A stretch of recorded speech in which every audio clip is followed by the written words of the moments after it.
संत कबीर कहते हैं, दुख में सुमिरन सब करे, सुख में करे न कोई। जो सुख में सुमिरन करे, तो दुख काहे को होए।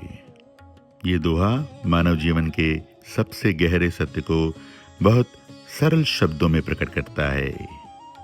जब जीवन में दुख आता है, जब चारों ओर अंधकार छा जाता है, जब मन भय और पीड़ा से भर जाता है, तब हर व्यक्ति बिना सिखाए, बिना समझाए ईश्वर को याद करने लगता है। उस समय अहंकार टूट जाता है और मन प्रार्थना में झुक जाता है। लेकिन जब जीवन में सुख होता है, जब सब कुछ ठीक चल रहा होता है, जब इच्छाएं पूरी हो जाती हैं, तब वही मनुष्य ईश्वर को भूल जाता है। वह सोचता है, ये सब तो मेरी मेहनत का फल है, मैंने ही सब कुछ किया है। यहीं से दुख का बीज अचेतन रूप से बो दिया जाता है। कबीर कहते हैं, यदि कोई व्यक्ति सुख के समय भी ईश्वर का स्मरण करे, तो फिर उसके जीवन में दुख आए ही क्यों। क्योंकि जो व्यक्ति हर परिस्थिति में कृतज्ञ रहता है, विनम्र रहता है, वही सच्चा भक्त है।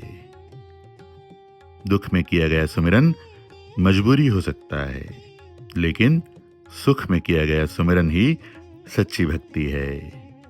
जो हर क्षण ईश्वर को याद करता है, उसका जीवन शांति से भर जाता है।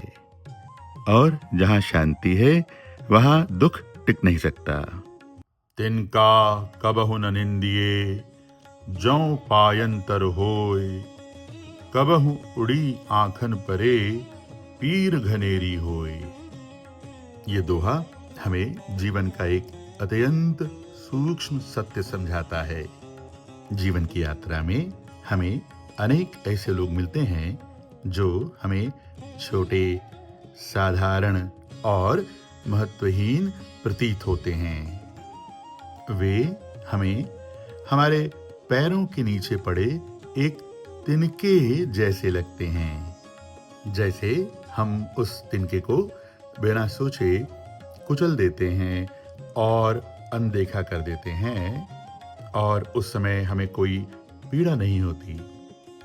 लेकिन वही तिनका जब हवा के झोंके के साथ उड़कर हमारी आंखों में पड़ जाता है, तब वही छोटा सा तिनका असहनीय पीड़ा बन जाता है। आंखों से आंसू बहने लगते हैं, दृष्टि धुंधली हो जाती है और मन पश्चाताप से भर उठता है। संत कबीर दास जी कहते हैं, किसी को छोटा मत समझो, किसी का अपमान मत करो और किसी को तिरस्कार की दृष्टि से मत देखो।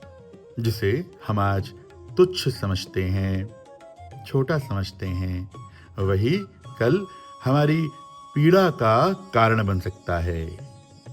विनम्रता ही सच्ची महानता है और करुणा ही सच्चा बल है।